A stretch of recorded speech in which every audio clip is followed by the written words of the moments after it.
di jadwal saya pikir 10.30. Ternyata 10.20. Oke, ya nggak apa-apa deh, kita akan masuk ke kuliah kita ya. Yang di rapat saya sudah izin untuk live, padahal enak-enak saya lagi ngomong, menyampaikan sesuatu, tiba-tiba masuk punyanya si Joanna. Jadi saya tetap, saya mohon maaf tadi saya reject, saya tidak bisa masuk suara saya di rapat dengan Zoom, kalah dengan Teams rupanya. Ya, ini selanjutnya, yang menarik ini, Joanna dan Devina ini kok langsungan ya minggu kemarin. Untungnya ini beda gitu ya mata kuliahnya, jadi agak berbeda. Tapi ya nggak apa-apa. Kalau memang untungnya minggunya agak berbeda ya. Kalau minggunya sama itu kan 2 hari langsung presentasi. Tapi ya bagus juga sih kalau Joanna dan Devina bisa melakukan presentasi. Oke, ya nggak apa-apa. Kita akan mulai saja. Silahkan untuk kedua pemateri menyampaikan materi, silahkan melakukan ini share screen-nya dan kemudian mengawali perkuliahan. Kenapa Devina? Kok nekat 2 kali langsung seminggu? Iya Pak, sekalian. Sekalian setelah itu free gitu ya, tidak perlu nggak kepikiran lagi. Ya deh, nggak apa-apa, bagus. Ya silakan. Sebentar ya Pak. Ya, silakan. Ya.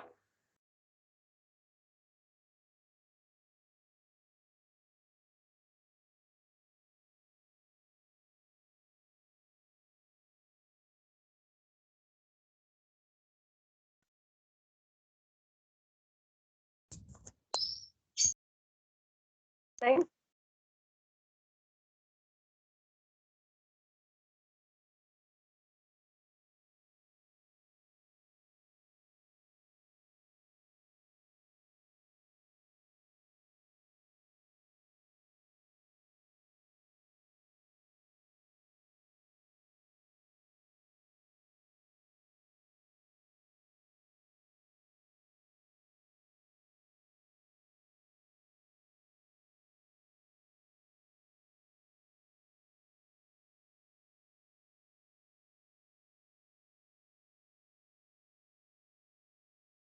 Apakah sudah muncul PPT-nya? Oke.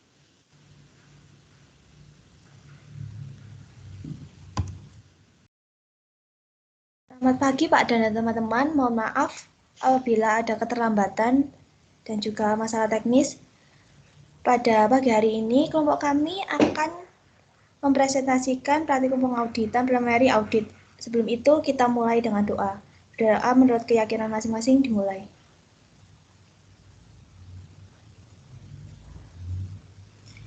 Berdoa dapat diakhiri. Selamat siang, kelompok kami akan menjelaskan praktikum pengauditan preliminary audit. Kelompok kami terdiri dari saya sendiri, Devina Damara dengan NIM 1219130 dan Joanna Dara 1219129. Kemudian akan dijelaskan oleh Joanna. Baik, terima kasih atas waktunya. Kemudian ada pengertian audit. Menurut Agus 2012, audit adalah suatu pemeriksaan yang dilakukan secara kritis dan sistematis oleh pihak yang independen terhadap laporan keuangan yang telah disusun oleh manajemen beserta catatan-catatan pembukuan dan bukti-bukti pendukungnya dengan tujuan untuk dapat memberikan pendapat mengenai kewajaran laporan keuangan tersebut.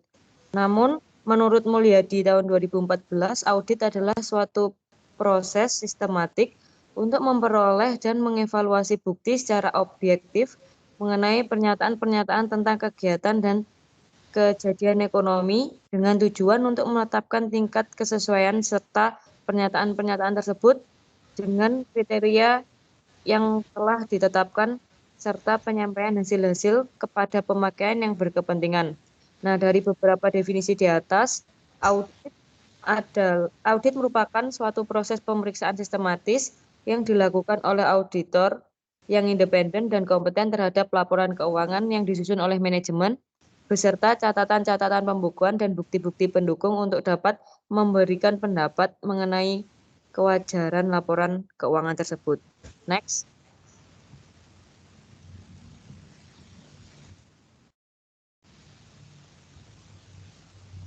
Nah, tujuan audit menurut Arens 2015, tujuan audit adalah untuk menyediakan pemakai laporan keuangan suatu pendapat yang diberikan oleh auditor tentang apakah laporan keuangan disajikan secara wajar dalam semua hal yang material sesuai dengan kerangka kerja akuntansi keuangan yang berlaku.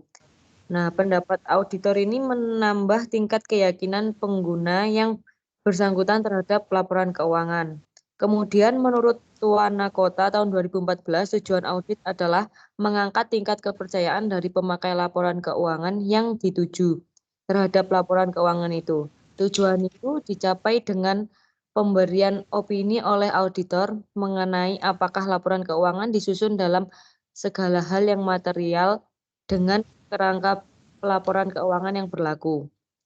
Tujuan audit dapat dipenuhi dengan cara memberikan opini mengenai laporan keuangan yang telah disusun. Next.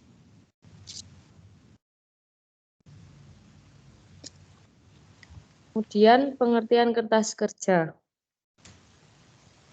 Menurut SA seksi 339 kertas kerja paragraf 3, kertas kerja adalah berbagai catatan yang diselenggarakan oleh auditor mengenai prosedur audit yang ditempuhnya, pengujian yang dilakukannya, informasi yang diperolehnya, dan kesimpulan yang dibuatnya sehubungan dengan auditnya.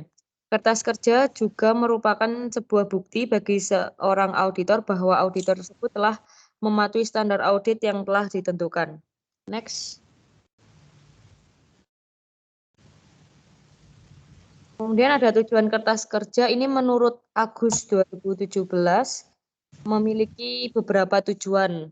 Yang pertama, untuk mendukung opini auditor mengenai kewajiban laporan keuangan. Nah, seorang auditor harus mendapatkan bukti kompeten yang cukup sebagai pedoman untuk dapat menyatakan pendapat atas laporan keuangan yang telah diaudit. Kertas kerja audit dapat dipakai oleh auditor untuk mendukung pendapat yang disampaikannya. Kemudian yang kedua, sebagai bukti bahwa auditor telah melaksanakan pemeriksaan sesuai dengan standar profesional akuntan publik. Prosedur audit memiliki proses yang panjang dari pra-perikatan hingga membuat laporan audit. Seluruh prosedur audit yang telah dilakukan tersebut dirangkum ke dalam kertas kerja audit. Oleh karena itu, kertas kerja audit dapat digunakan sebagai bukti bahwa auditor telah melaksanakan pemeriksaan sesuai dengan standar yang berlaku. Kemudian yang ketiga, sebagai referensi bila ada pertanyaan dari pihak lain. Bila terdapat pihak yang membutuhkan penjelasan mengenai kesimpulan maupun pertimbangan yang telah dibuat oleh auditor dalam proses audit yang telah dilakukan, maka auditor dapat menggunakan kertas kerja audit yang telah dibuat. Kemudian yang keempat, sebagai salah satu dasar penilaian asisten atau seluruh tim audit. Nah, kertas kerja audit berisi rangkuman dari proses audit yang dapat dilakukan oleh beberapa auditor. Oleh karena itu, kertas kerja dapat digunakan untuk evaluasi mengenai kinerja asisten sampai dengan partner setelah selesai suatu penugasan. Yang terakhir, sebagai pegangan untuk audit tahun berikutnya. Jika kantor akuntan publik melakukan proses audit yang berulang dengan klien yang sama, maka auditor dapat menggunakan kertas kerja audit sebelumnya sebagai data atau informasi untuk proses audit selanjutnya. Kertas kerja merupakan alat yang digunakan dalam melakukan praktikum pengauditan. Kertas kerja juga merupakan sebuah bukti bagi seorang auditor bahwa auditor tersebut telah mematuhi standar audit yang telah ditentukan. Next.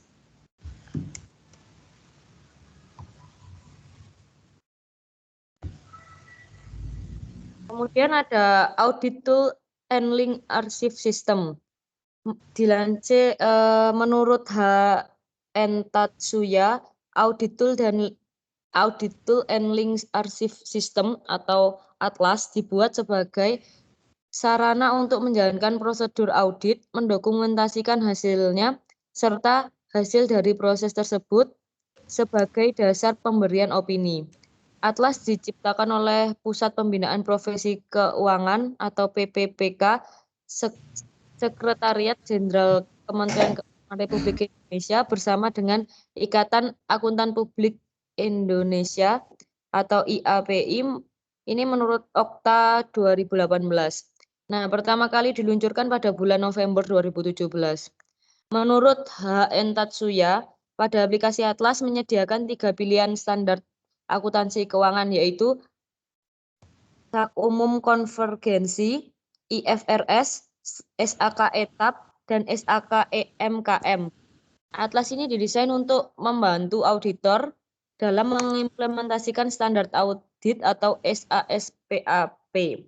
Next.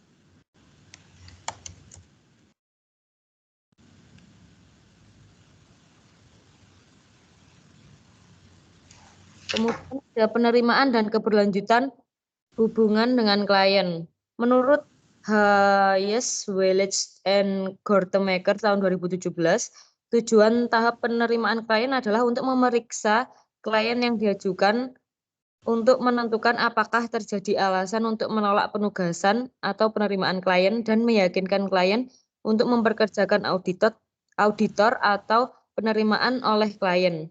Nah, ini menurut Hayes, Welch, dan Gortemaker 2017, terdapat beberapa proses penerimaan klien. Di antara lain yang pertama ada evaluasi latar belakang klien. Nah, auditor harus memiliki pengetahuan terkait bisnis klien secara memadai untuk melakukan identifikasi dan memahami sejumlah peristiwa, transaksi, dan praktik yang memiliki kemungkinan memberi pengaruh terhadap laporan keuangan atau pada laporan audit. Hal ini dilakukan untuk mengevaluasi risiko-risiko penugasan terkait penugasan tertentu dan untuk membantu auditor mengetahui apakah seluruh persyaratan etika dan profesional terkait klien telah dipenuhi. Untuk keberlanjutan hubungan penugasan, auditor akan memperbarui dan mengevaluasi kembali informasi yang diperoleh dari kertas kerja periode sebelumnya. Auditor juga harus menilai kembali perubahan-perubahan yang akan terjadi setelah audit yang terakhir. Auditor memiliki hak untuk menolak melanjutkan pelaksanaan audit untuk klien tertentu jika pihak auditor merasa mendapat risiko yang cukup besar. Sumber utama untuk mendapatkan informasi tentang klien adalah pengalamannya dengan klien, informasi yang tersedia secara umum, dan informasi dari klien itu sendiri.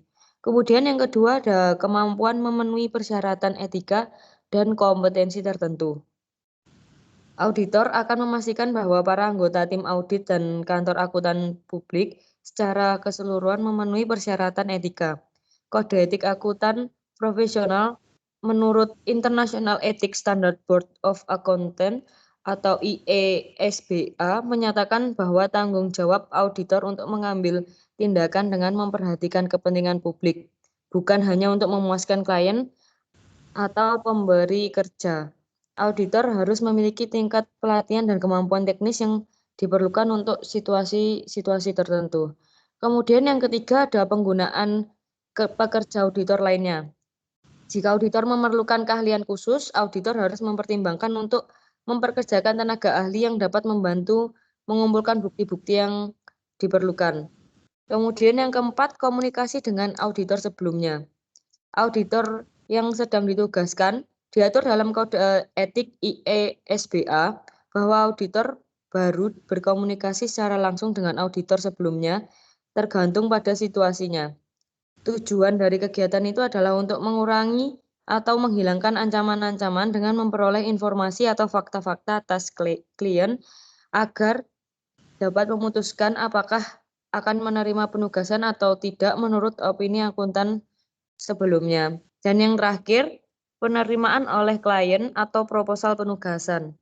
Ada dua jenis proposal penugasan audit, yaitu proposal untuk melanjutkan hubungan dengan klien yang telah ada dan proposal klien baru.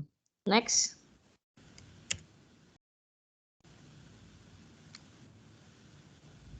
Kemudian ada alokasi jam jasa dan perencanaan lainnya. Menurut Pusat Pembinaan Profesi Keuangan tahun 2019, kertas kerja ini digunakan untuk mengalokasikan waktu untuk setiap personel yang ditugaskan dalam perikatan audit serta merespon kondisi kompetensi sumber daya yang diperoleh dari kertas kerja penilaian awal kompetensi sumber daya. Next.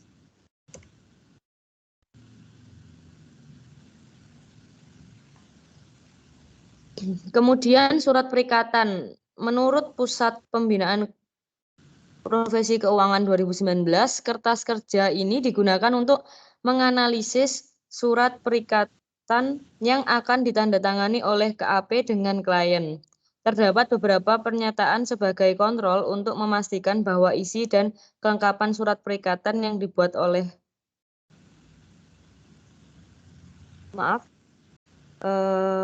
memastikan bahwa dengan kelengkapan surat perikatan yang dibuat telah sesuai dengan standar yang berlaku. Surat perikatan audit adalah surat persetujuan antara auditor dengan kliennya tentang syarat-syarat pekerjaan audit yang akan dilaksanakan oleh auditor. Dalam perikatan audit, klien yang memerlukan jasa auditing mengadakan suatu ikatan perjanjian dengan auditor. Dalam ikatan perjanjian tersebut, klien menyerahkan pekerjaan audit atas laporan keuangan kepada auditor, dan auditor sanggup untuk melaksanakan pekerjaan audit tersebut berdasarkan kompetensi profesionalnya. Next. Nah, sebelum audit atas laporan keuangan dilakukan, auditor perlu mempertimbangkan apakah menerima atau menolak perikatan audit atau audit manajemen dari kliennya. Jika auditor memutuskan untuk menerima perikatan audit dari calon kliennya, maka ia akan melaksanakan audit dalam beberapa tahap. Nah, berikut adalah tahap-tahap audit atas laporan keuangan. Yang pertama, mengevaluasi integritas manajemen. Dalam hal ini, auditor perlu melakukan komunikasi dengan auditor pendahulu, seperti meminta keterangan pada pihak ketiga dan melakukan review terhadap pengalaman auditor berhadapan dengan klien yang akan diaudit. Kemudian, tahap kedua, mengidentifikasi keadaan khusus dan risiko luar biasa. Auditor mengidentifikasi pemakai laporan auditan, mendapatkan informasi mengenai stabilitas keuangan dan legalitas calon klien. Dengan mengevaluasi dapat atau tidaknya laporan keuangan calon klien tersebut diaudit. Tahap ketiga, menentukan kompetensi untuk melaksanakan audit. Kompetensi tim audit harus teruji, masing-masing anggota harus mempunyai tugas dan tanggung jawab yang berbeda. Tahap keempat, menilai independensi. Sebelum menerima perikatan, auditor harus memastikan bahwa setiap profesional yang menjadi anggota tim audit tidak terlibat atau memiliki kondisi yang menjadikan independensi auditornya diragukan. Tahap kelima, menentukan kemampuan untuk menggunakan kemahiran profesional dengan kecermatan dan keseksamaan. Penentuan waktu perikatan, pertimbangan jadwal pekerjaan lapangan, dan pemanfaatan personel klien menjadi penentu kecermatan dan keseksamaan penggunaan kemahiran profesional auditor. Dan tahap terakhir yang keenam, membuat surat perikatan audit. Surat perikatan dibuat berfungsi untuk mendokumentasikan dan menegaskan penerimaan auditor atas penunjukan oleh klien, tujuan dan lingkup tanggung jawab yang dipikul oleh auditor bagi kliennya, kesepakatan tentang reproduksi laporan keuangan auditan, serta bentuk laporan yang akan diterbitkan oleh auditor. Next.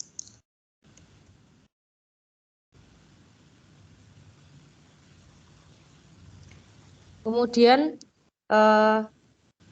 bentuk dan isi dari surat perikatan dapat bervariasi untuk berbagai klien yang berbeda, tetapi secara umum surat harus mencakup hal-hal berikut. Yang pertama, tujuan audit atas laporan keuangan. Yang kedua, tanggung jawab manajemen atas laporan keuangan. Yang ketiga, lingkup audit termasuk penyebutan undang-undang, peraturan, pernyataan dari badan profesional yang harus dianut oleh auditor. Yang keempat, bentuk laporan atau bentuk komunikasi lain yang akan digunakan oleh auditor untuk menyampaikan hasil perikatan. Yang kelima, fakta bahwa audit memiliki keterbatasan bawaan, bahwa kekeliruan dan kecurangan material tidak akan terdeteksi. Yang keenam, pengaturan reproduksi laporan keuangan auditor. 7. Kesanggupan auditor untuk menyampaikan informasi tentang kelemahan signifikan dalam pengendalian intern yang ditentukan oleh auditor dalam auditnya. Yang ke-8, akses berbagai catatan, dokumentasi, dan informasi lain yang diharuskan dalam kaitannya dengan audit. Dan yang terakhir, ke-9, dasar yang digunakan oleh auditor untuk menghitung pengaturan pengauditan. Next. Nah, auditor dapat pula memasukkan hal-hal berikut ini dalam surat perikatan auditnya. Yang pertama, pengaturan berkenaan dengan perencanaan auditnya. Yang kedua, harapan untuk menerima penegasan tertulis dari manajemen tentang representasi yang dibuat dalam hubungannya dengan audit. Yang ketiga, perintah klien untuk menegaskan bahwa syarat-syarat perikatan telah sesuai dengan membuat tanda penerimaan surat perikatan. Yang terakhir, yang keempat, penjelasan setiap surat atau laporan yang diharapkan oleh untuk diterbitkan. Next.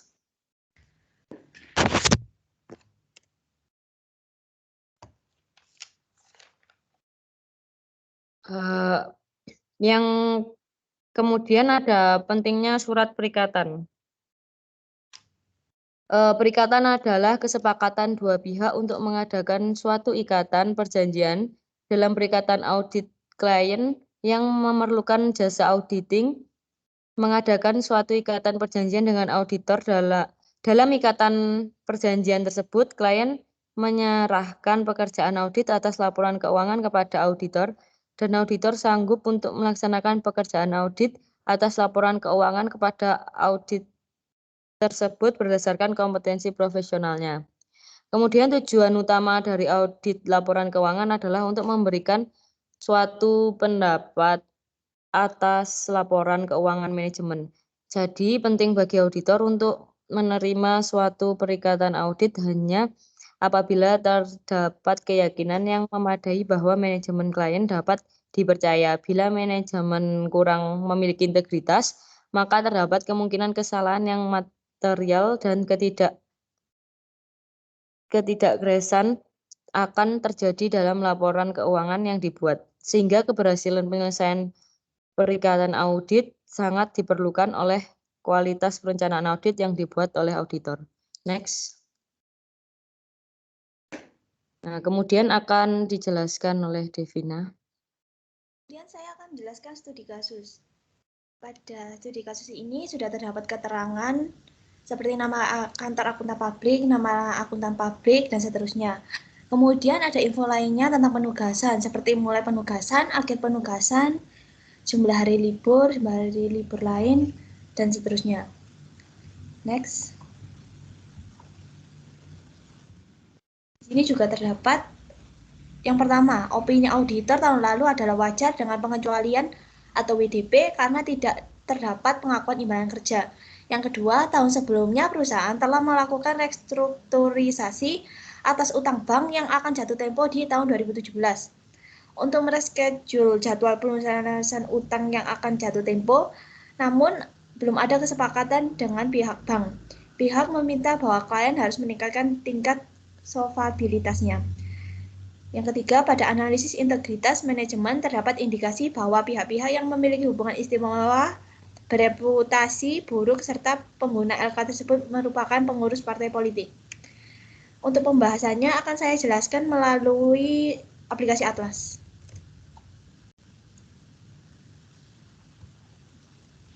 Apakah sudah muncul aplikasinya? Sudah, Dev.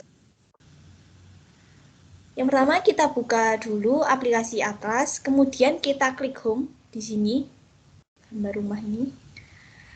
Kemudian kita mengisi sesuai dengan data yang ada. Seperti tadi, tabel yang sudah ada, nama kantor akuntan pabrik, nama klien, alamat klien, nama akuntan pabrik, susunan tim perikatan. Seperti ini, diisi semua. Setelah selesai, kita masuk ke selanjutnya.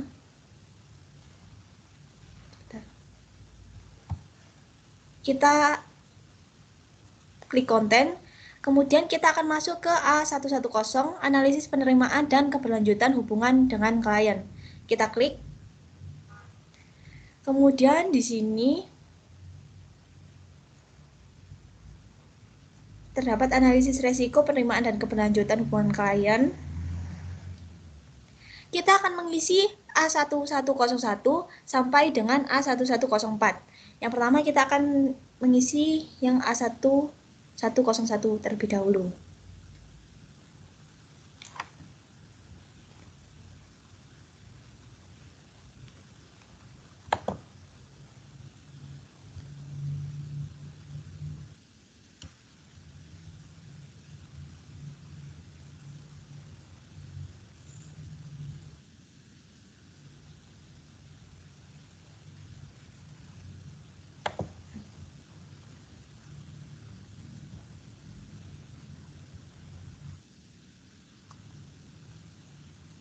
Mau ditunggu sebentar.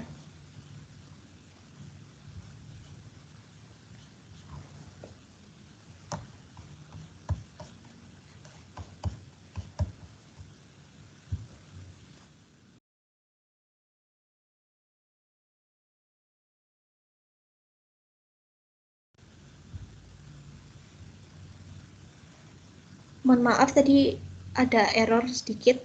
Kemudian kita akan mengisi pada nomor 1 ini. Apakah terdapat isu mengenai kelangsungan usaha yang tersaji? Yang A pada catatan atas laporan keuangan sebelumnya, yang B pada opini auditor sebelumnya. Jika ya diisi ya, jika tidak diisi tidak. Data diisi sesuai dengan data yang ada, sesuai pelaporan pihak yang akan diaudit.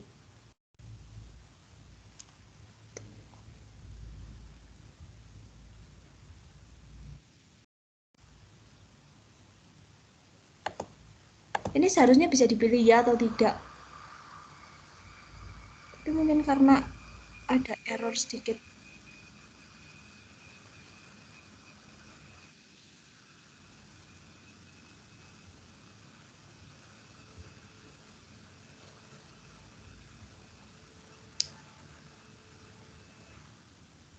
Mohon ditunggu sebentar ya.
Devina, mic-nya mungkin bisa di-on ya. Mohon maaf.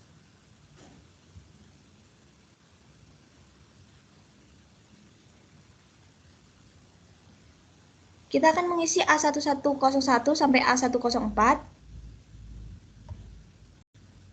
sesuai dengan pernyataan di sini. Pada catatan atas laporan keuangan sebelumnya, jika iya ditulis iya, jika tidak ditulis iya. Bisa dipilih seperti ini. Kemudian di bawah ini ada tulisan status KKP komplit atau tidak. Di sini ada tulisannya jika sudah diisi. Kemudian kita ke halaman sebelumnya.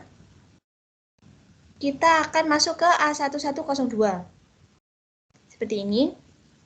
Sama seperti tadi, dijawab ya atau tidak. Seperti apakah terdapat reputasi buruk pada pribadi dan bisnis dari pemilik utama, manajemen kunci, dan pihak bertanggung jawab atas kelola klien. Jika ya dipilih ya, jika tidak dipilih tidak. Seperti ini. Data diisi sesuai data yang ada, kemudian sesuai pelaporan pihak yang akan diaudit. Di bawah juga ada tulisan seperti ini, status KKP komplit. Kemudian kita masuk lagi ke A1103, kita klik. Ini diisi manual ya. Untuk nama, jabatan, seperti itu. Kemudian ini juga diisi untuk tahunnya. Nanti jika ini juga dipilih, bisa dipilih ya atau tidak. Sesuai data yang ada, sesuai data yang diberikan.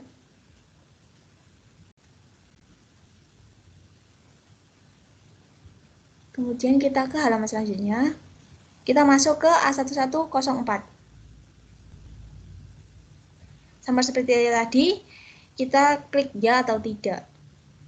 Jika calon klien merupakan perikatan audit LK tahun pertama, apakah sudah dilakukan komunikasi dengan auditor pendahulu? Jika ya ditulis ya, jika tidak ditulis ya. Tidak. Kemudian kita kembali ke konten. Kita akan masuk ke A120, alokasi jam jasa dan perencanaan lainnya. Kemudian kita tulis sesuai data yang ada. Rencana jadwal pelaksanaan perikatan audit yang telah disepakati, mulai akhir. Dan untuk selanjutnya ini sudah terdapat rumusnya ya. Ini dimasukkan secara manual. Secara manual sudah terdapat rumusnya dan ini juga sudah terdapat rumusnya. Jadi ini otomatis ya. Kemudian di sini ada alokasi rencana kerja aktual. Di sini kita juga diisi secara manual sesuai data yang ada. Nanti di bawah ini sudah terdapat rumusnya.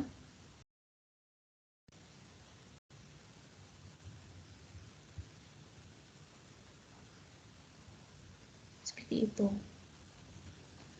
Kemudian kita kembali ke konten. Untuk selanjutnya kita masuk ke A130 surat perikatan. Sama seperti sebelumnya, A1101 kita pilih ya atau tidak sesuai data yang ada. Jika ya ditulis ya, jika tidak ditulis tidak. Nanti di bawah terdapat tulisan status KKP komplit. Seperti itu.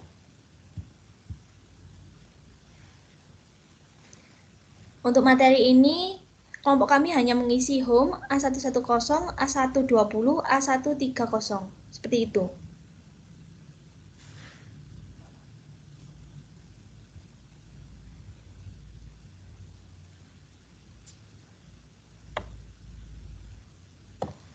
Untuk menutupnya, kesimpulan, audit merupakan suatu proses pemeriksaan sistematis yang dilakukan oleh auditor yang independen dan kompeten terhadap laporan keuangan yang disusun oleh manajemen beserta catatan-catatan pembukuan dan bukti-bukti pendukung untuk dapat memberikan pendapat mengenai kewajaran laporan keuangan tersebut. Akuntan publik memberikan jasa melalui kantor akuntan publik atau KAP, baik berbentuk perseorangan, persekutuan perdata, atau firma. Peranan akuntan publik sangat penting sebagai pihak yang meningkatkan kualitas informasi laporan keuangan bagi pengambil keputusan. Laporan keuangan seringkali digunakan sebagai dasar pertimbangan pada saat pengambilan keputusan mengenai kebijakan perusahaan. Untuk saran, audit tidak terlepas dari akuntansi. Akuntansi menyajikan informasi dan menyediakan laporan dengan tujuan untuk menyampaikan informasi kepada pihak yang berkepentingan, baik pihak internal atau pihak eksternal perusahaan. Maka dari itu, akuntan memiliki peranan penting dalam suatu perusahaan atau bisnis. Terima kasih, sekian dari kelompok kami. Mohon maaf apabila ada salah kata. Untuk sesi selanjutnya, saya lanjutkan ke sesi tanya-jawab. Untuk sesi pertama, bisa raise hand, teman-teman.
Untuk sesi pertama, saya persilakan Kak Esa, Penny, dan Wira. Silakan on mic.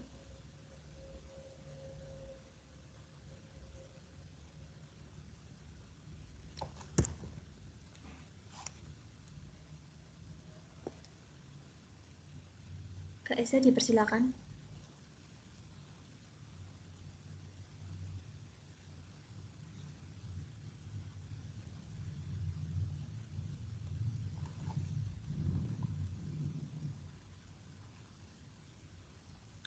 Mungkin Kak Esa ada kendala, mungkin bisa Penny terlebih dahulu.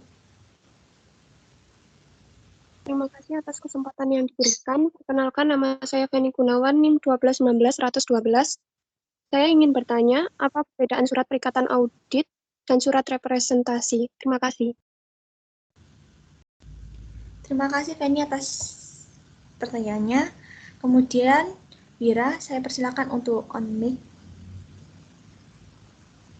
Baik, terima kasih atas kesempatan yang telah diberikan. Saya Wira dengan NIM 1219-128. Saya bertanya kepada kelompok, apakah memungkinkan jika surat perikatan dilakukan perubahan pada saat proses audit? Terima kasih. Terima kasih Wira atas pertanyaannya. Kemudian Kak Eza, apakah bisa on mic?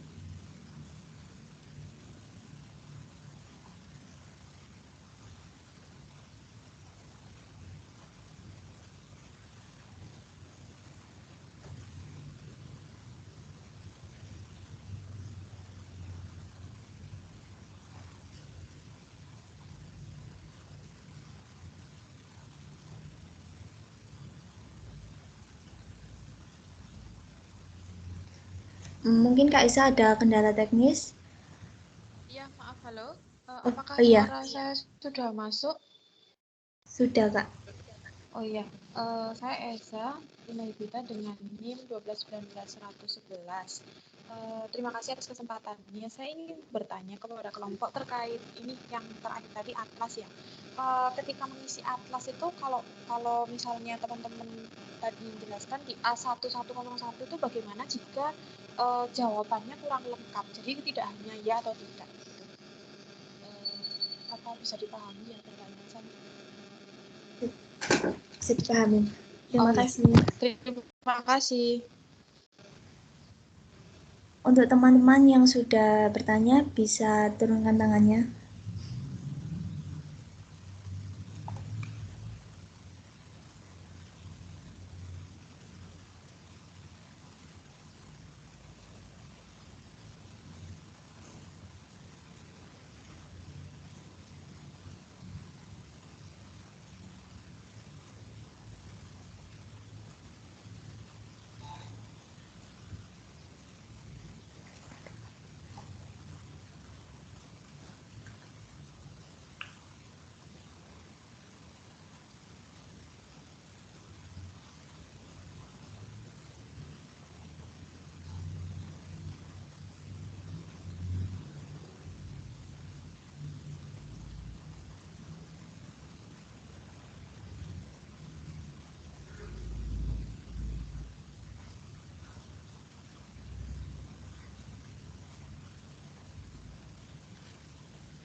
Untuk pertanyaan dari Feni akan dijawab oleh Joanna.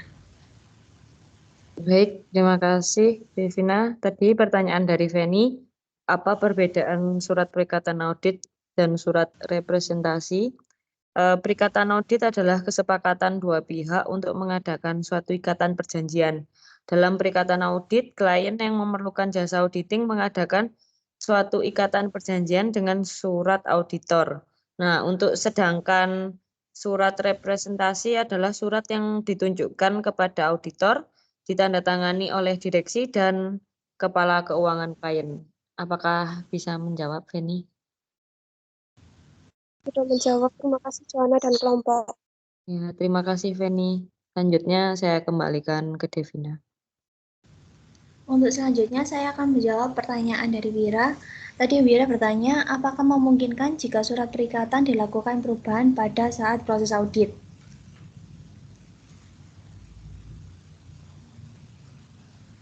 Menurut IAI, Ikatan Akuntan Indonesia, pada penerimaan perubahan dalam ketentuan perikatan, praktisi tidak boleh menyepakati perubahan dalam ketentuan perikatan jika tidak terdapat alasan yang rasional untuk melakukannya.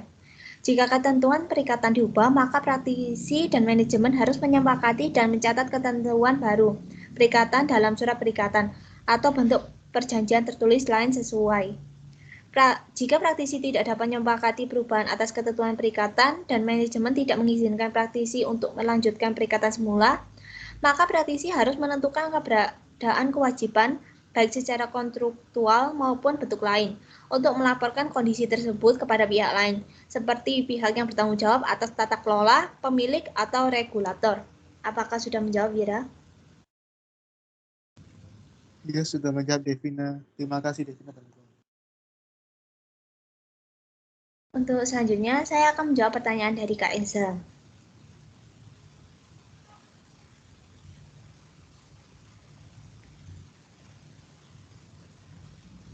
Tadi jika jawabannya tidak hanya ya atau tidak, jika kurang lengkap, kita bisa langsung datang ke tempat untuk melakukan wawancara, sehingga mendapatkan data yang lengkap ketika mengisi atlas. Seperti itu, apakah sudah menjawab Kak Eza? Jadi itu maksudnya datang ke tempat itu langsung ke pihak perusahaan gitu tah? Atau Ya, seperti gimana? itu. Oh, Ya, konfirmasi langsung gitu ya, Dev ya? ya. Karena Sehingga memang bisa, settingnya Atlas itu hanya ya dan tidak aja gitu ya? iya Kak. Oh ya, oke, makasih. Ya, terima kasih Kak.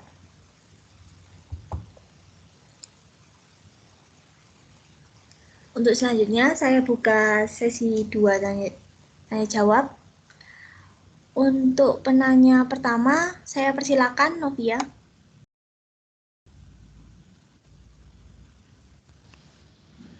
Baik, terima kasih atas kesempatannya. Saya Novia dengan NIM 12-19-117. Saya mau bertanya, jika kelompok diminta untuk melakukan penelitian risiko dari suatu klien audit, prosedur seperti apa yang akan kelompok lakukan? Terima kasih. Terima kasih Novia atas pertanyaannya.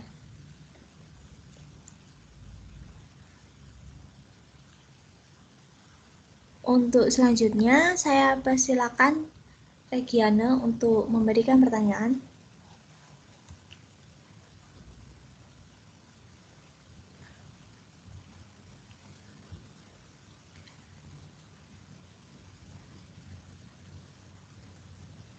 Regiana memberikan pertanyaannya pada kolom chat.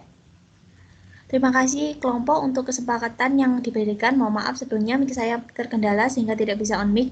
Saya Ana dengan NIM 12-19-119. Saya ingin bertanya bagaimana ketika perilaku klien tidak kooperatif, seperti contoh klien menolak untuk memberi data-data yang diminta auditor, atau mengulur waktu dalam memberikan keterangan ketika ditanya auditor, hingga mempersulit dan tidak memberikan akses pada auditor untuk melakukan pemeriksaan terhadap akun atau aset perusahaan. Tetapi di sisi satu perjanjian antara auditor dan klien, engagement letter, sudah ditandatangani dari waktu sebelumnya. Apakah kita akan memutuskan kontrak dengan klien? Terima kasih. Terima kasih atas pertanyaannya. Pertanyaan akan kami tampung terlebih dahulu.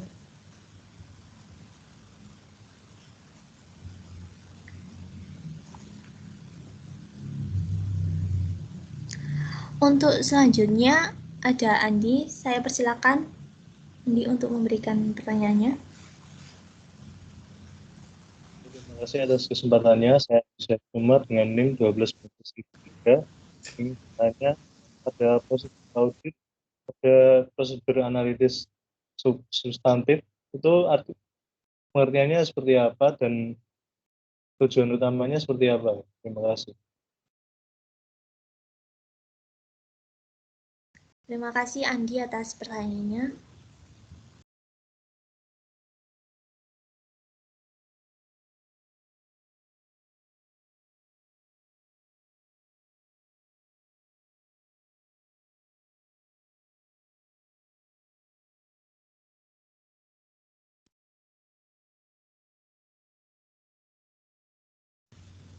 Untuk selanjutnya, saya persilakan Alex untuk memberikan pertanyaannya. Baik, terima kasih atas kesempatannya. Saya Alex dengan NIM belakang 2.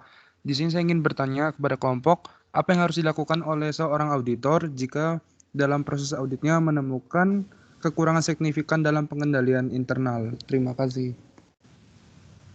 Terima kasih Alex atas pertanyaannya. Untuk pertanyaannya akan kami tampung terlebih dahulu.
Baik, saya akan menjawab pertanyaan dari Ana.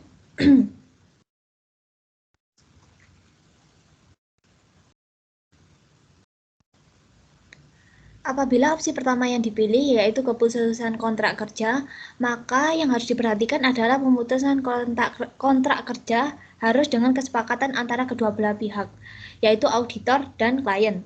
Apabila auditor melakukan pemutusan kontrak secara sepihak, meskipun dengan alasan klien tidak kooperatif, maka dapat berpotensi berakibat gugatan hukum, yaitu secara perdata dari klien. Dikarenakan auditor menyalahi kontrak kerja yang telah dibuat, tidak mengaudit sampai selesai. Meskipun ada kemungkinan ada klausul dalam surat kontrak kerja antara auditor dengan klien, di mana auditor dapat memutuskan kontrak apabila klien tidak kooperatif. Namun, klien dapat membela diri bahwa mereka kooperatif dan ini adalah hal yang bersifat subjektif. Pemberian opini disclaimer pada laporan audit independen adalah keputusan auditor ketika klien menolak untuk kooperatif. Auditor tidak diberikan akses mengaudit sehingga auditor tidak dapat menyimpulkan wajar atau tidak wajar, sehingga auditor tidak memberikan pendapat atau no opinion. Klien tidak dapat menggugat auditor karena hak auditor untuk memberi opini disclaimer dan itu diatur dalam standar audit. Disclaimer adalah opini audit terburuk yang diberikan auditor kepada klien, di mana opini terbaik adalah unqualified opinion, disusul qualified opinion dan adverse opinion. Apakah sudah menjawab, Ana?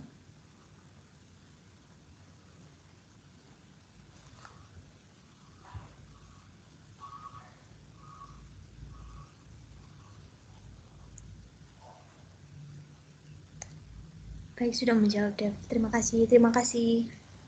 Untuk selanjutnya, saya akan menjawab pertanyaan dari Novia. Jika Anda diminta untuk melakukan penilaian risiko dari suatu klien audit, bagaimana prosedur yang harus dilakukan?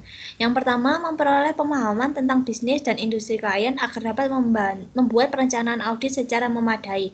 Auditor harus memiliki pengetahuan tentang bisnis klien agar memahami kejadian transaksi dan praktik yang mempunyai pengaruh signifikan terhadap laporan keuangan. Kedua, melaksanakan prosedur analitis. Yang ketiga, evaluasi atas informasi keuangan yang dilakukan dengan mempelajari hubungan logis antara data keuangan dan non-keuangan. Yang keempat, mempertimbangkan tingkat materialitas atas tingkat laporan keuangan dan tingkat saldo akun material awal perlu ditetapkan karena pendapat auditor atas kewajaran laporan keuangan diterapkan pada laporan keuangan sebagai keseluruhan. Yang kelima, mempertimbangkan risiko bawaan suatu risiko salah saji yaitu yang melekat dalam saldo akun atau asersi tentang suatu saldo akun. Yang terakhir, yang keenam, mengembangkan strategi audit awal terhadap asersi signifikan. Tujuan akhir perencanaan dan pelaksanaan audit yang dilakukan auditor adalah untuk mengurangi resiko audit ke tingkat yang rendah untuk mendukung pendapat dalam semua hal yang material laporan keuangan disajikan secara wajar. Apakah sudah menjawab, Novia? Sudah, Dev. Terima kasih, kelompok. Terima kasih. Untuk selanjutnya, pertanyaan dari Andi dan Alex akan dijawab oleh Joanna. Baik, terima kasih waktunya, Devina. Saya akan menjawab pertanyaan dari Andi terlebih dahulu. Tujuan utama dari prosedur analitik substantif adalah untuk mendapatkan jaminan dalam kombinasi dengan pengujian audit lainnya, seperti pengujian sistem pengendalian intern dan pengujian substantif perincian, yang berhubungan dengan pernyataan laporan keuangan untuk satu atau lebih area audit. Apakah bisa menjawab, Andi?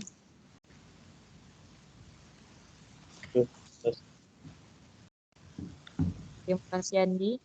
Kemudian saya akan menjawab pertanyaan dari Alex yang apa yang harus dilakukan auditor ketika dia menemukan kekurangan signifikan dalam pengendalian internal. Yang pertama, auditor harus memasukkan dalam komunikasi tertulis tentang definisi signifikan dalam pengendalian internal. Yang pertama, penjelasan tentang kekurangan dan penjelasan tentang efek potensial mereka. Dan yang kedua, informasi yang cukup untuk memungkinkan pihak yang bertanggung jawab atas tata kelola dan manajemen memahami konteks komunikasi. Dan yang ketiga, dalam menjelaskan dampak potensial dari defisiensi signifikan. Auditor tidak perlu mengkuantifikasi dampak tersebut. Dia mungkin menyertakan saran untuk tindakan perbaikan. Apakah bisa diterima, Alex? Ya, sudah menjawab. Terima kasih Joanna dan kelompok. Terima kasih, Alex. Kemudian saya akan berikan ke Devina lagi. Terima kasih. Terima kasih teman-teman yang sudah memberikan pertanyaan. Untuk selanjutnya saya serahkan ke Pak Dan. Terima kasih.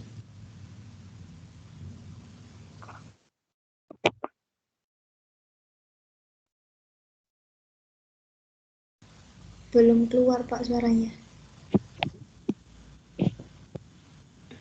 Tanpa mic, tanpa headset? Masuk. Oke. Ya, ternyata mungkin yang bermasalah bukan headset saya, yang bermasalah memang gadget saya. Lalu dengar kenceng banget, tapi kalau ternyata kalau buat ngomong tidak dengar. Kecuali yang saya tinggal di kampus. Ya, pemberian dari Kak Esa. Oke, terima kasih Joanna dan Devina yang sudah maju untuk kedua kalinya sebenarnya dalam 1 minggu ini. Untuk 2 materi yang cukup berbeda gitu ya. Kemarin teori akuntansi dan kemudian sekarang audit. Agak berbeda karena yang satu terkait dengan bagaimana menyusun laporan keuangan atau pelaporan keuangan, sedangkan ini lebih kepada pemeriksaan, memverifikasi, melakukan tracing terhadap audit. Praktik lagi gitu ya. Apa yang sudah disampaikan oleh kelompok ini sudah baik. Jadi yang kemudian ya jadi bahaya itu kelompok-kelompok selanjutnya. Jadi kelompok ini sudah menaikkan ininya standarnya gitu ya dari masukan saya yang kemarin. Terus kemudian sekarang itu jauh lebih baik gitu ya dari yang kemarin, dan jadi bahaya kelompok-kelompok selanjutnya karena pasti harus lebih baik dari kelompok sekarang ini. Walaupun kemudian secara presentasi tata tulis memang masih ada banyak kesalahan. Tapi tidak signifikan, tidak sebanyak yang kemarin. Nah, ini saya tidak akan membahas di sini karena waktu saya pendek dan kita ngomongin praktikum, kita tidak ngomongin teorinya, kita ngomongin bagaimana praktik auditnya. Jadi apa yang sudah disampaikan, yang perlu saya garis bawahi, bahwa Atlas itu bukan satu-satunya alat audit. Atlas itu hanya alat bantu untuk mempermudah proses audit. Makanya di sini dia kebanyakan isinya itu jawabannya ya tidak, dan sebagainya. Jadi di alat bantu dia hanya checklist dari hal-hal yang harus ada di dalam audit. Nah, khususnya tentang risk-based audit ya, audit berbasis resiko. Dan kelompok ini sudah mengawalinya cukup baik dengan cukup menguasai tentang bagaimana pengisian di awal. Walaupun Pak kan awal Pak, preliminary itu kan awal. Tapi tetap bahwa kemudian apa yang ditampilkan oleh secara teori oleh Joanna maupun Devina itu cepat tanggap gitu. Oh, ini masukannya di sini. Artinya bahwa kemudian kelompok-kelompok yang lain harus juga menguasainya dengan cepat. Karena Atlas ini alat bantu yang tricky. Dia butuh semacam penguasaan, semacam ketelitian kita karena dia berbasis Excel. Jadi saya cukup bermasalah dengan Excel. Saya tidak terlalu menguasai Excel. Mending saya disuruh akses atau alat-alat yang lain. Tapi kalau kemudian Excel, saya bermasalah dengan if dan sebagainya ya, rumus yang panjang-panjang, tidak seperti Pak Yus ya, yang melesat jauh. Tapi kalau kemudian checklist ini isinya ya tidak, ya memang harus cepat kita ngerjakannya. Karena apa? Semuanya sebenarnya ada di penjelasan dari klien ya, atau auditi. Nah, kemudian ada pertanyaan dari Kak Esa. Oh ya, kelompok ini memasukkan memang di 110, 120, dan 130 A ya, kelompok A, preliminary.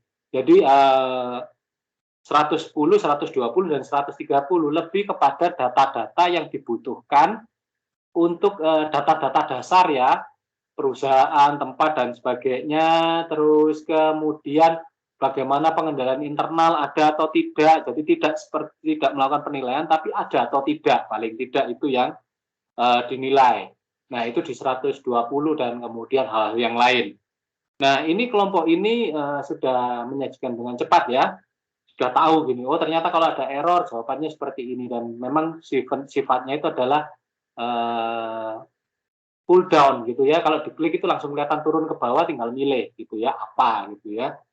Ya tidak, atau kemudian baik, buruk, dan sebagainya nanti yang di tahap-tahap selanjutnya. Sepertinya gampang, tapi jangan salah gitu ya, audit itu ini adalah alat bantu, checklistnya saja. Sedangkan seperti Kak Esa tadi tanyakan, bagaimana dengan penjelasan yang sifatnya itu kualitatif. Nah, itu ada di kertas kerja. Makanya di kelompok ini tadi mengawalinya dengan kertas kerja.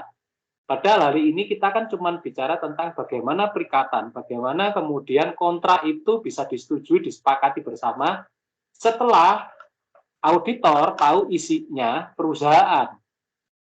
Asumsinya ini kan klien baru yang kemudian harus diketahui isinya, isi dalemannya gitu ya, rahasia dapurnya oleh auditor. Nah, ini diketahui lewat atlas ini. Setelah itu, setelah atlas ini terisi, itu membantu khususnya di A itu nanti kalau terisi semua, nah di situ ketahuan nanti minimal perusahaan, minimal klien, auditor itu tahu kira-kira sanggup nggak saya melakukan audit untuk perusahaan ini. Jadi kan kemudian melihat tingkat kesulitannya, melingkat apa gitu ya. Dan kemudian bagaimana perusahaan setelah tahu tingkat kesulitannya dan sebagainya merancang perikatan. Nah, perikatan itu kan sebenarnya dari dalam perusahaan sendiri. Jadi perusahaan itu kemudian berapa alokasi, berapa sumber daya yang dibutuhkan, berapa waktunya, terus kemudian tugasnya apa aja, berapa jamnya, dan sebagainya, dan sebagainya. Itu yang menjadi dasar dari atlas ini, dilihat dari atlas ini. Bagaimana pelaksanaan auditnya? Seperti beberapa kelompok ini nanyakan ya, bedanya surat representasi dan surat perikatan masih relevan ya. Bagaimana bila kemudian menemukan resiko audit? Bagaimana kemudian kalau terjadi analisis substantif dilakukan ya. Nah, itu kan ada di belakang. Itu kan nanti saat perusahaan itu melakukan audit. Nah, ini masih baru mau akan. Jadi kita itu masih akad gitu ya, masih mau akan dilakukan kontrak dan ini dinilai dengan atlas ini. Jadi ini masih awal-awal, kita belum melakukan proses auditnya. Nanti makanya kenapa yang sekarang ini 2, yang belakang-belakang 3, nanti isiannya itu lebih banyak, lebih detail lagi. Nah, setelah tahu kemudian kita mengalokasi sumber daya, orang kita siapa yang kita akan jadikan auditor, siapa yang bekerja di bidang ini, berapa jam kerjanya, dan sebagainya. Setelah itu kemudian apa? Semua ini dikalkulasikan dalam bentuk uang. Oh, ternyata untuk pengerahan tenaga kerja sebesar ini, untuk proses audit yang sebesar ini, dan sebagainya, maka biaya perikatannya adalah sekian. Nah, itu proses negosiasinya di situ. Apakah diterima atau tidak? Ya, itu urusannya kemudian kedua belah pihak. Ya, kalau saya boleh cerita, ya saya sering ya, saya sebagai auditor, sering melakukan negosiasi-negosiasi. Yang terakhir katakanlah, kebetulan karena saya membantu Pak Sandy, tapi kemudian kliennya ini yang mendapatkan saya. Yang mengaudit itu menjadi bukan tim auditornya tetap Pak Sandy yang tanda tangannya, sedangkan saya ketua tim, anggotanya adalah staf-stafnya Pak Sandy. Apa yang terjadi? Negosiasi bukan di saya, karena saya cuma mendapatkan klien, negosiasi itu ada pada auditornya. Nah, kami sudah menentukan harganya sekian, dan sebagainya. Masih ditawar. Ya biasalah, orang Indonesia kan kalau nggak nawar nggak enak gitu ya. Ternyata setelah ditawar-tawar sebenarnya nilainya nggak jauh beda, turun-turunnya pun sekitar 5% lah gitu ya. Tapi bagi mereka sudah merasa menang ya karena bisa menawar auditor. Padahal itu kita ngomong itu yang kita omongkan itu adalah plafon tertinggi. Jadi ada plafon terendah, plafon tertinggi. Plafon terendahnya sekian gitu ya, plafon tertingginya sekian. Nah, kemudian setelah kita ngomong plafon tertinggi. Kalau di bawah plafon terendah pasti nggak akan mau. Itu Pak Sandy juga pasti nggak akan mau. Saya juga nggak akan mau karena resikonya besar. Ternyata yang mereka minta itu di tengah-tengahnya antara plafon terendah sampai plafon tertinggi. Ya kami pura-pura awalnya, nggak bisa Pak, dan sebagainya, sambil makan dan sebagainya. Ya sudah kita sepakat akhirnya dinilai itu. Pulang ya kita tertawa-tertawa aja bahwa ternyata apa yang saya dapatkan sebenarnya masih nilainya di atas yang kami maksud gitu ya. Ya disitulah prosesnya ya gimana lagi ya, memang caranya begitu ya, nggak mungkin kami menawarkan dengan harga terendah gitu ya. Pasti kemudian ditawar lebih rendah lagi. Ya kami bisa rugi dong, rugi di orang, rugi di waktu, rugi di resiko. Tapi karena kemudian saya mendapatkan harga yang pas, yang pantas, saya beri servis lebih. Temuannya kemudian dari sekian, kemudian ya kami tingkatkan lagi dan sebagainya. Dan kliennya itu seneng karena dipikirnya dari harusnya 38 temuan, terus kemudian kami tingkatkan lagi, lebih detailin lagi jadi 138, laporannya jadi tebel, itu dianggap bonus. Terus kemudian kami dibonusin lagi. Ya, terus ngapain kemudian tawar-menawar begitu ya. Ya, tapi itulah Indonesia ya. Dunia kita selalu tawar-menawar, bahkan untuk sebuah pekerjaan audit. Nah, apa yang itu yang terjadi dalam proses penawar. Deal kami lakukan, dan kemudian pekerjaan kami lakukan 2 bulan sudah selesai, terlaporkan, dan ya sekarang sampai masuk ke tingkatan tinggi gitu ya. Maksudnya itu tidak hanya dipergunakan oleh klien, tapi klien itu dipergunakan untuk menuntut manajemen karena manajemennya terindikasi melakukan fraud. Nah, bedanya kemudian itu ya Kak Esa ya, jadi detailnya itu tidak di sini, tidak di atlas, tapi itu detailnya itu di kertas kerja. Jadi kertas kerja itu tulisan, jadi bentuknya deskriptif, sama seperti kita membuat jurnal gitu ya. Oke, jurnal bukan jurnal. Kalau ini kan jurnal itu kalau di akuntansi itu kan sama lah. Jurnal itu kan debit kreditnya nilainya, tapi kan penjelasannya ada di bawah. Nah, kalau ini yang saya maksud jurnal itu ini hari pertama apa yang kami kerjakan, ini temuannya apa dan sebagainya. Jadi semuanya tertuliskan gitu. Ya nggak apa-apa kalau memang kemudian atlas ini memang jadi alat bantu, memang dia alat bantunya. Jadi nggak salah kalau kemudian ada pertanyaan yang terus, lu kok cuma begini, detailnya di mana? Makanya tadi Joanna kan menjelaskan tentang kertas kerjanya, apa itu kertas kerja dan sebagainya. Jadi penjelasan lebih detail itu ada di kertas kerja. Ini hanya checklist, enaknya omong ini hanya rangkuman dari apa yang kita lakukan di kertas kerja. Gak apa-apa, ini untuk belajar kita semuanya. Hal yang baru toh, apalagi audit kan kita tiba-tiba disuruh berpikir terbalik dari apa itu akuntansi. Nanti mungkin kalau ada yang PKL di kantor akuntan publik lebih tahu gitu bagaimana cara melakukan kerja-kerja atlas. Nah, kemudian bedanya surat perikatan dan surat representasi klien jelas. Kalau surat perikatan itu akan jadi surat yang diajukan oleh auditor tentang bagaimana kontrak-kontrak kerja, MOU antara kedua pihak, antara auditor dan auditi, tapi dari sisi auditornya yang menyusun.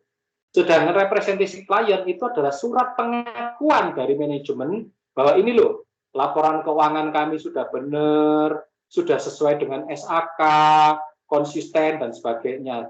Terus kemudian tidak ada SPI-nya sudah lengkap, tidak ada pembatasan dan sebagainya. Jadi surat yang dibuat oleh manajemen untuk menyatakan ini loh bahwa laporan keuangan kami baik-baik saja, laporan keuangan kami benar. Jadi ini yang kemudian representasi ini yang kemudian dibuktikan dalam proses audit oleh auditor. Apakah iya laporan keuanganmu itu sesuai dengan SAK? Apakah iya laporan keuanganmu itu konsisten? Apakah benar tidak ada salah saji material dan sebagainya.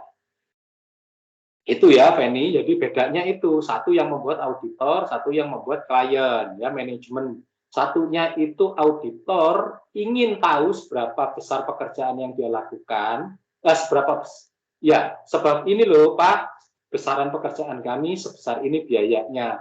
Nah, kalau representasi itu manajemen mengakui bahwa laporan keuangannya itu baik-baik saja dan benar adanya. Nah, terus termasuk kalau terus kemudian bagaimana kalau ada salah saji dan sebagainya. Nah, itu kan muncul di kertas kerja bahwa ternyata representasi klien itu dicederai, bahwa klien ternyata melakukan dalam tanda petik kebohongan publik gitu ya. Nah, bentar. Input saya panas. Oke. Nah, kemudian, Novia kemudian menanyakan resiko audit Nah, resiko audit tadi sudah dijelaskan dengan detail oleh kelompok ya, bahwa kemudian resiko dalam audit RBE ini apa aja sebenarnya. Kalau ini kan kembali ya harus kita ingat, resiko audit itu kan tadi dijelaskan ada 6 atau 7 ya. Resikonya sebenarnya adalah ada 3. Yang satu itu adalah inherent risk, risiko inherent. Bagaimana auditor itu harus paham benar terhadap proses bisnis yang ada di dalam perusahaan.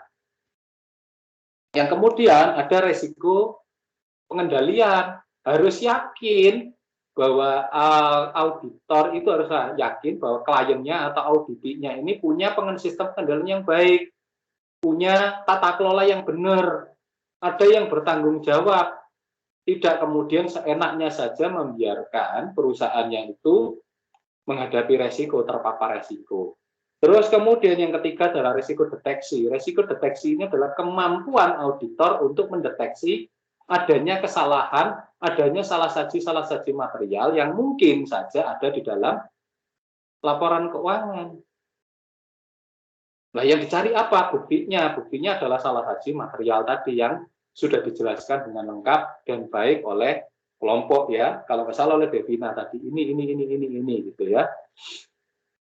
Ya itu, jadi resikonya itu sebenarnya 3, tapi ini tidak hanya sekedar 3 karena proses bisnis ya harus benar tahu kayak apa pendapatannya, siklus pendapatannya bagaimana, siklus biayanya perusahaan bagaimana, harus paham betul. Dan itu bagaimana cara kita paham benar, ya kita harus kemudian melakukan tidak hanya survei, tidak hanya wawancara, tapi memang terlibat dalam aktivitas proses bisnis perusahaan.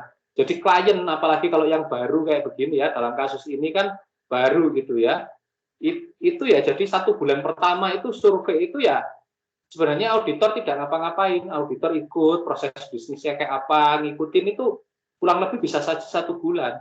Setelah itu baru dibuatkan surat ininya surat perikatannya. Jadi sebulan itu ngelihat prosesnya kayak apa, diikuti. Jadi ya audit itu ya penjajakan lah. Jadi namanya audit itu ya nggak ada yang istilahnya ta'aruf ya, makanya harus ada PDKT-nya dulu, harus ada pendekatannya. Kalau ta'aruf nanti kan kemudian ketemu langsung nikah gitu ya bisa berantakan. Nah, ya kalau saya bisa katakan surat perikatan ini adalah akta nikahnya auditor dan auditi.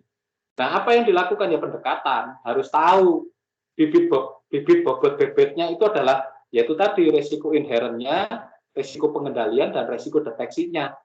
Dari resiko inherent yang ada, proses bisnis yang ada, terus kemudian sistem pengendalian yang ada, mampu nggak saya mengaudit? Mampu nggak anak buah saya, staf-staf saya ini melakukan temuan dari proses audit? Kalau tidak mampu, ya berarti apakah saya tolak ataukah saya hire atau saya sewa atau saya pekerjakan staf ahli atau tenaga-tenaga yang lain. Nah, itu nanti bagaimana dalam proses perikatan itu ditulis. Ya memang kemudian agak sulit ya karena kalau kita memang tidak mengetahui prakteknya secara langsung. Nah, kemudian dari apakah bagaimana kalau ternyata di tengah jalan klien itu ingkar dan kemudian bisa nggak kita merubah? Ya sangat bisa. Tadi sudah dijelaskan oleh kelompok bahwa sangat bisa kalau itu memang yang tidak mampu atau yang tidak yang buat prestasi itu adalah kliennya, auditinya. Jadi ya ternyata contohnya tadi tiba-tiba dibatasi nih, kita nggak boleh atau lambat mereka. Ya jangan salahkan kalau kemudian auditor ya kalau kemudian sampai merubah itu parah.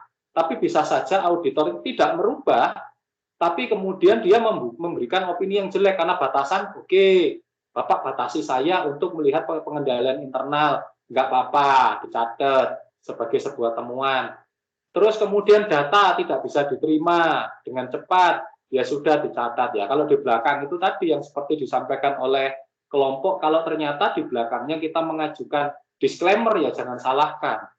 Karena ada batasan-batasan terhadap cakupan audit, batasan-batasan terhadap kerja-kerja auditor. Tapi kalau Pak, kalau dibalik Pak, kalau auditornya yang nggak mampu, ya kontraknya nggak mampu, ya siap-siap seperti yang dikatakan oleh kelompok tadi, siap-siap akan dituntut di muka hukum kalau ternyata kita tidak bekerja due professional care, artinya tidak menggunakan segala kemampuan profesional kita untuk bekerja. Ya, kita siap-siap dikontrak dan dituntut. Undang-Undang Nomor 5 Tahun 2011 jelas kok. Tuntutan-tuntutan terhadap prestasi dari auditor. Hukumannya semuanya rata-rata di atas 5 tahun dan dendanya di atas 100 miliar. Pusing kan? Diancam segitu. Ya mau nggak mau ya kita harus tahu diri. Kalau kita tahu nggak mampu ya jangan kita paksakan diri untuk mengaudit. Tapi kalau kita mampu dengan tambahan ya nggak apa-apa, kita keluar biaya sedikit, kita carikan tambahan tenaga lain untuk membantu kita, tapi proses audit bisa berjalan. Makanya itu auditor itu selalu ada rekanan, ada tenaga ahli. Karena apa? Mereka bekerja multisektor. Terus kemudian mereka juga bekerja multi usaha. Artinya bidang usahanya banyak yang dia harus audit. Makanya dia harus punya jaringan dan kawan yang luas. Bagaimana analisis substantif? Tadi sudah dijelaskan oleh kelompok ya. Nah, ini kan terkait bagaimana kemudian audit per siklusnya gitu ya. Siap siklus itu harus dipahami benar. Bagaimana siklus pendapatan. Berarti ini apa? Kaitannya dengan apa? Kaitannya dengan resiko inherent. Siklus pendapatannya, bagaimana siklus pembayarannya ya, biaya, beban dan sebagainya. Bagaimana siklus penggajiannya, bagaimana siklus sumber dananya, itu harus dipahami benar oleh auditor sehingga dia bisa melakukan audit dengan benar. Dan itu semuanya ada analisisnya, ada analisis substantif, ada analisis-analisis yang lain, termasuk kita mengawalinya dengan melakukan analisis laporan keuangan untuk audit itu supaya kita tahu positioningnya, kita tahu perusahaan ini posisinya seperti apa, apakah perusahaan yang sedang baik-baik saja atau dia ada masalah keuangan atau masalah operasional atau masalah yang lain. Nah itu kan harus diketahui oleh perusahaan. Jadi nggak enaknya jadi auditor itu begitu. Jadi apa ya? Bedanya kalau kita jadi akuntan manajemen gitu kan, kita tahu seluk-beluknya perusahaan secara detail, atau jadi auditor internal, tahu bener kayak apa operasional di dalam. Tapi kalau auditor eksternal itu tidak tahu dalam, tapi dia harus tahu semuanya. Mengawalinya dia harus tahu hukum, membuat perikatan, dia harus melakukan analisis laporan keuangan dan sebagainya, dia harus tahu resiko dan sebagainya. Jadi apa ya? Harus tahu semuanya lah kalau auditor, itu nggak enaknya gitu. Makanya sertifikasinya perlu banyak ya.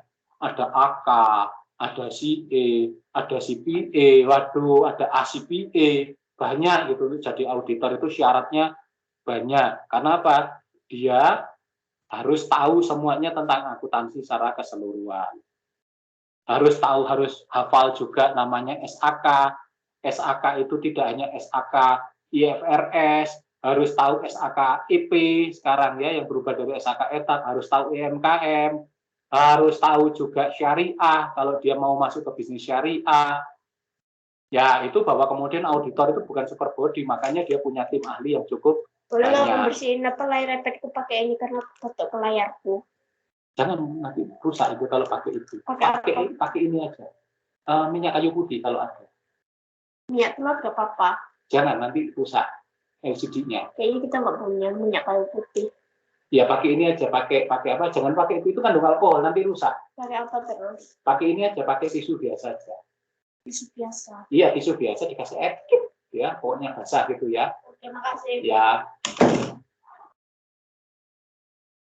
Ya maaf, ada interupsi dari anak saya yang nanyakan bagaimana bersihin layar iPad-nya. Oke. Ya itu yang harus dikuasai. Jadi auditor itu tahu semuanya, termasuk ini masalah SPI.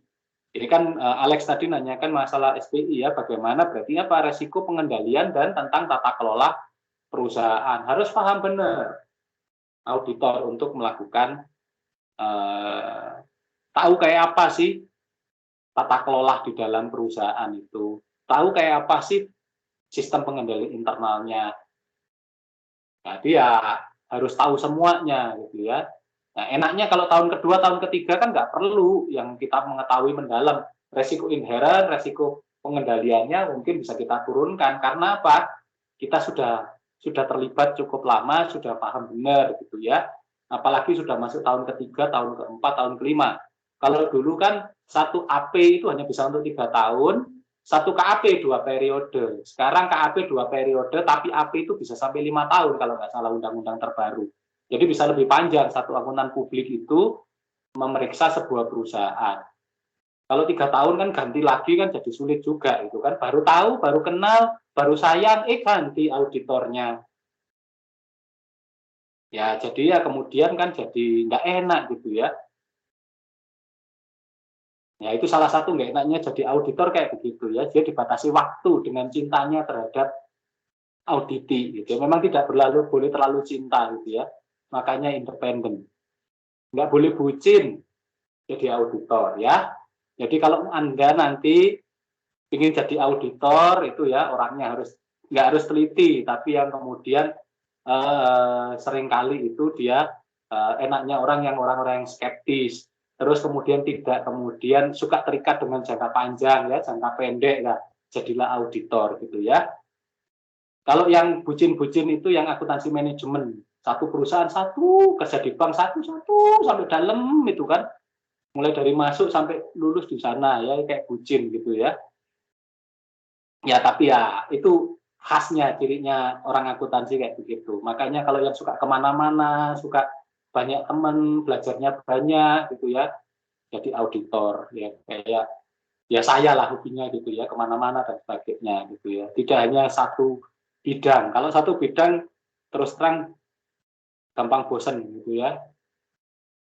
Nah itu hal-hal yang kerja di auditor lah katakanlah secara garis besarnya. Jadi yang bisa yang saya simpulkan dari apa yang disajikan kelompok ini, jadi kita itu melakukan yang namanya surat representasi itu adalah awal kita akan melakukan kontrak kerja. Jadi kita membuat semacam proposal yang ingin kita ajukan. Proposalnya ini loh, pekerjaan kami akan ini. Sama seperti kalian kalau proposal kegiatan. Nah, itu Wira itu yang saya lihat sering unggah atau upload di IG itu tentang accounting study tour atau apa gitu ya, tentang ada ini ya semacam kayak begitu. Kita membuat proposal sebenarnya. Proposalnya apakah disetujui atau tidak, yaitu urusannya klien. Tapi di dalam proposal itu kita ceritakan, ini loh batasan kerja saya, ini loh tenaga kerja yang saya kerahkan, ini loh jam kerja yang saya butuhkan. Sehingga masing-masing orang itu dengan biaya sekian, akomodasinya ini, dan itu yang kemudian diserahkan kepada klien untuk kemudian disetujui. Nah, kalau klien itu sudah setuju, berarti apa? Proposal itu sah, kita sudah jadikan sebuah kontrak kerja. Jadi ya bahasa enaknya kalau kegiatan mahasiswa proposal. Kalau bahasa bisnisnya ini sama dengan sebenarnya membuat sebuah MOU. Tapi kalau MOU kan nggak ada duitnya, nggak ada berapa konsekuensi biayanya. Nah, kalau ini memang semacam proposal representasi klien. Nah, setelah surat perikatan kok representasi, surat perikatan. Nah, setelah surat perikatan bekerja, nah surat perikatan itu yang kemudian menjadi dasar bagi auditor, ini loh dasar kerja saya. Saya pasti nggak akan lebih, tapi juga pasti saya nggak akan mengurangi. Lebih boleh, tapi mengurangi dari kontrak kerja itu tidak boleh dari surat perikatan. Ya namanya dikasih bonus kan pasti seneng ya klien. Ya, itu yang bisa surat perikatan itu adalah pegangan bagi auditi, bagi klien itu jadi surat kendali gitu ya. Oh, ini loh berarti kerjamu harusnya ini. Kalau kamu kurang, kamu tak tuntut. Bisa saja kami tuntut karena mengalahi kontrak. Ternyata kalau dikasih lebih, klien ya pasti ya mau terima aja ya. Ya siapa yang nggak mau ya beli, entah beli bakso kayak, atau yang kecil aja beli cilok gitu ya, ditambahin aja 2-3 biji ciloknya aja sudah senang gitu ya. Tapi ada sih yang nggak mau dikasih tambah gitu ya. Contohnya apa?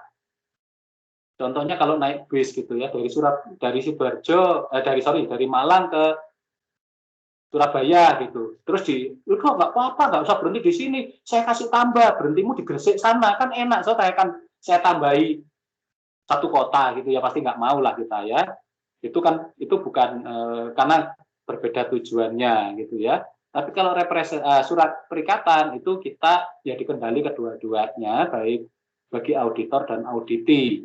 Supaya apa? Supaya sama-sama tahu batasan kerjanya, supaya sama-sama tahu berapa biaya yang dikeluarkan. Pak, pasti muncul pertanyaan, bagaimana kalau ternyata kita sudah penuhi surat perikatan, tapi kita belum puas dalam melakukan audit, belum banyak cukup bukti yang kita kumpulkan, kita pingin supaya kita nggak ngomongin kliennya, tapi kualitas auditnya kita jadi kurang. Ya silahkan. Apakah pernah? Pernah. Saya jadi tim audit itu yang kemudian bukan lagi semua bayaran, semua gaji yang kami terima itu lebih dari nggak nyampe, pekerjaannya sudah selesai, harusnya sudah selesai, biayanya sudah habis, tapi pekerjaannya belum selesai, harus nambah lagi, dan dalam tanda petik akhirnya jadi ya nombok gitu ya, kantor itu nombok. Karena apa? Yang kami kerjakan itu betul-betul lebih dari apa yang diharapkan. Karena apa? Kalau kami itu berhentikan bekerja, kita bisa saja untung, atau saat break even point kami bisa saja berhenti.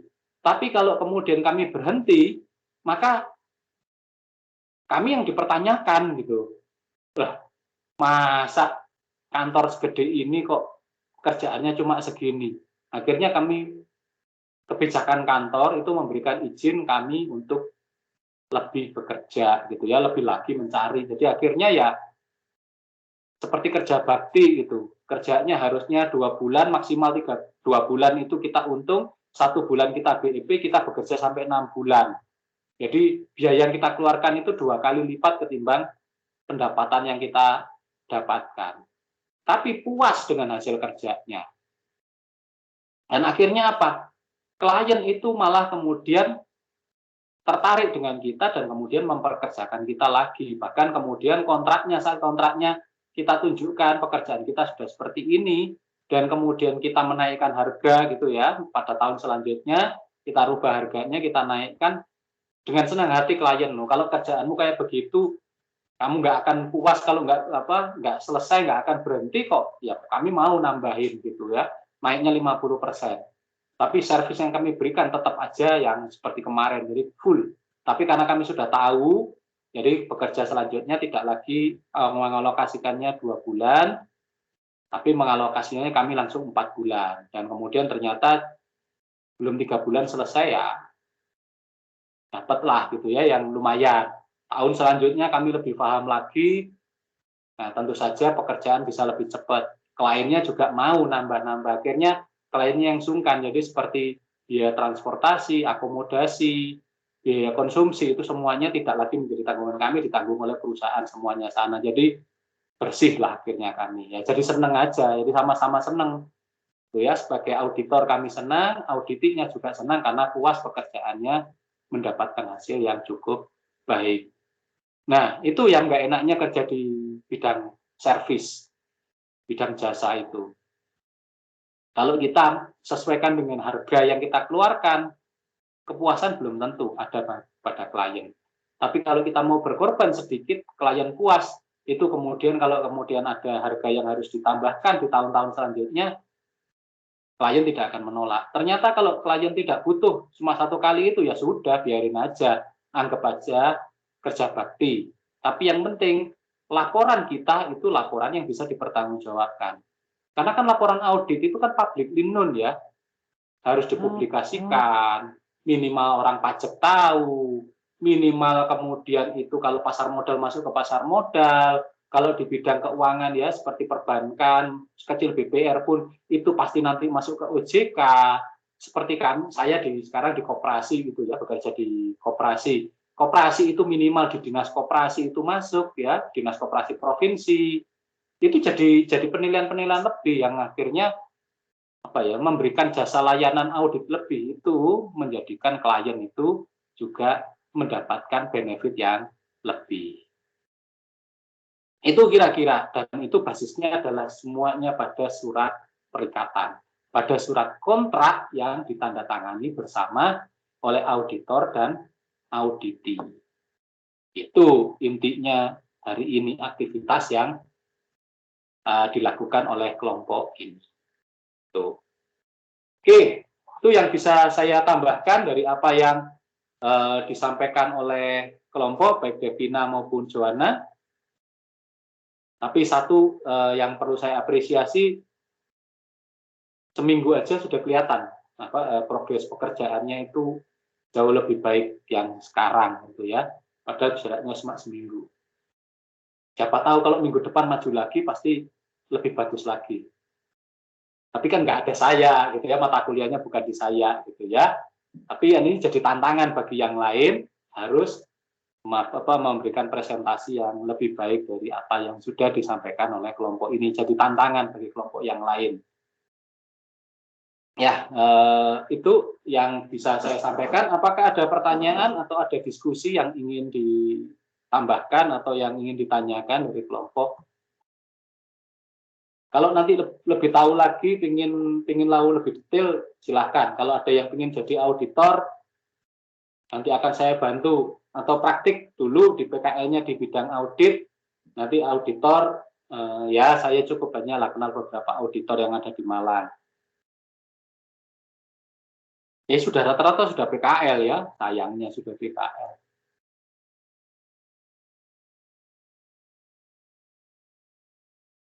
Oke, apakah ada? Atau nanti yang mau belajar lebih jauh lagi tentang audit, jangan khawatir, ke belakang ini dominasi audit lebih banyak ya, mata kuliah audit. Semester depan itu ada 2 juga, audit internal dan audit internal. Ada 3 pilihan, audit internal, audit 3, audit spesifik ya, untuk katakanlah untuk perusahaan migas kayak apa dan sebagainya.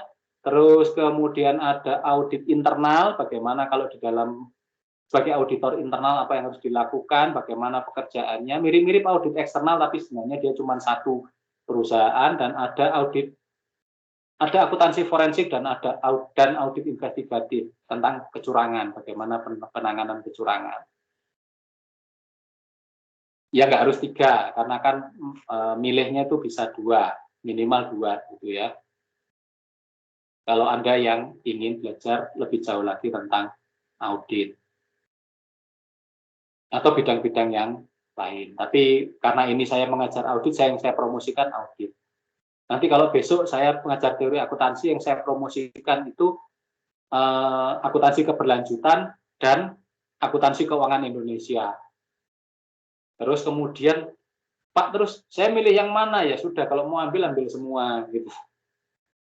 Jangan nanti ikut saya semua kuliahnya, ketemu saya terus kan jadi stres ya. Kalau di atas memang lebih sering ketemu banyak saya gitu ya.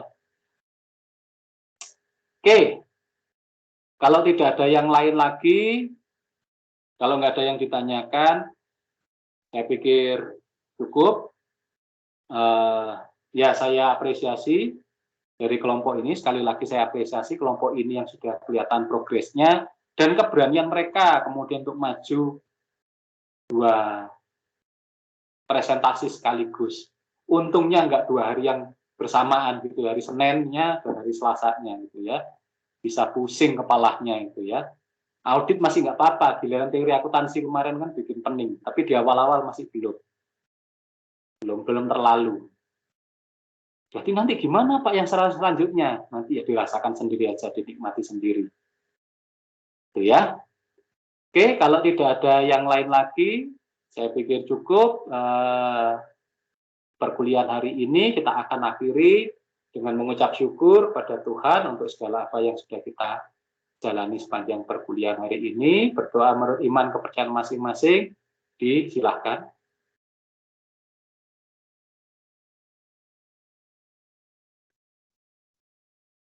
Ya, berdoa cukup. Terima kasih. Sampai ketemu lagi besok. Selamat siang. Yang terima kasih Pak Dan. Iya. Iya.